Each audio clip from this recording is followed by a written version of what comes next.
Right guys, Mark Crossfield here at Las Colinas Golf Club, and I am going to compare the Epic irons Pro version to the Mizuno JPX900 Tour.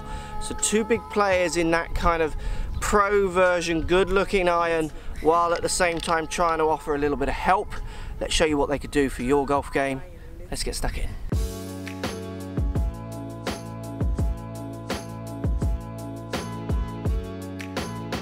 So down by the ball, these clubs have a very similar shape. JPX definitely wins on the slightly thinner top line competition. Is definitely slightly more slender than what you get in the Epic Pros. Epic Pros trying to feature strengthening soles and top lines to try and give that kind of similar to what you get in Jailbreak on their drivers, to get that kind of consistent ball speed across the face. You're getting loads of weight removed on the back of this one, again trying to really precisely line up CGs of the face is what Callaway is saying. And you get cup face design on this as well, so again you're going to get help from around the club face, so if you start hitting the middle, but in a good player's kind of package. JPX900 Tour, you get a little bit of kind of cavity backing, strengthening bar on the back, slender lines, slightly more duller in its kind of finish. It's almost a sandblasted finish.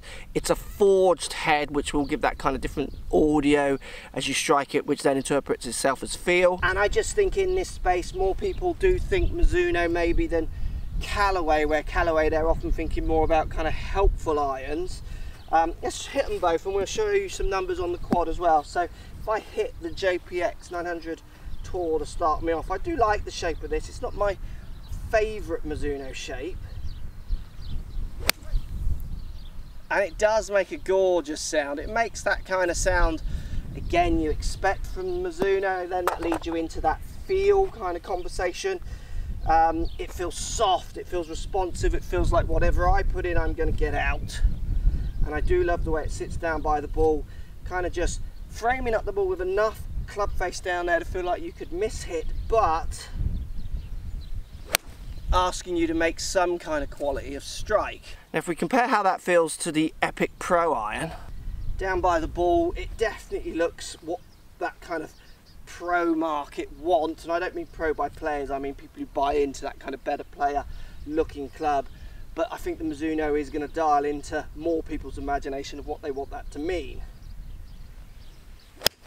So it's a louder sound with the Epic. It'll be interesting to see what the numbers are, if it goes any higher or not. Visually it looks like it goes a bit higher to me, but again I don't know how much of that is me seeing thinner lines thinking it's going to go lower, and sounds thinking it's going to go at different speeds, and then in turn maybe different heights as well. More of a chrome finish in the Epic Pro compared to that kind of sandblasted finish in the Tour Mizuno. It's such an intriguing sound that the Callaway makes. For that kind of better player club, it just feels really quite clippy, which I don't know, I kind of like it. I'm gonna hit one more. It's a different sound, certainly from this kind of ilk of iron, if you like. It does feel nice.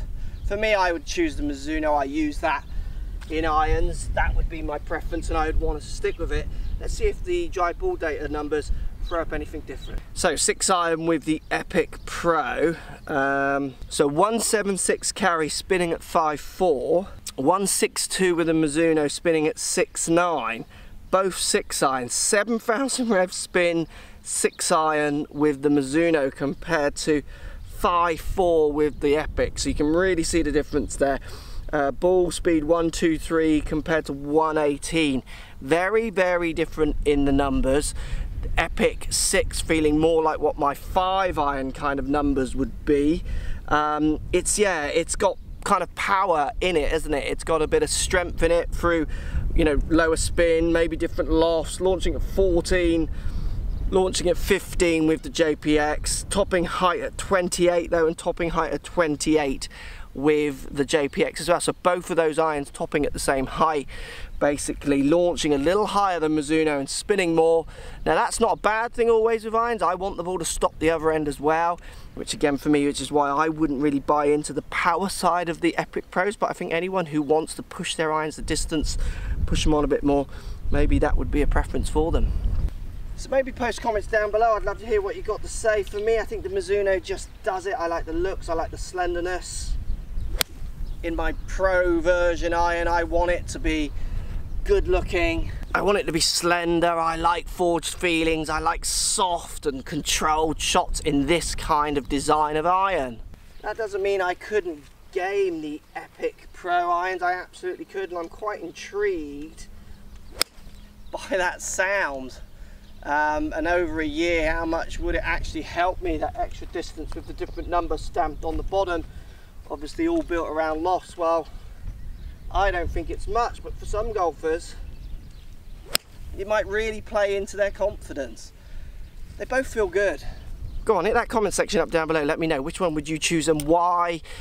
Obviously this one costs a lot of money. This one isn't cheap either, so they're going to be kind of pulling on the old budget a little bit. But let me know down in those comments below, as always.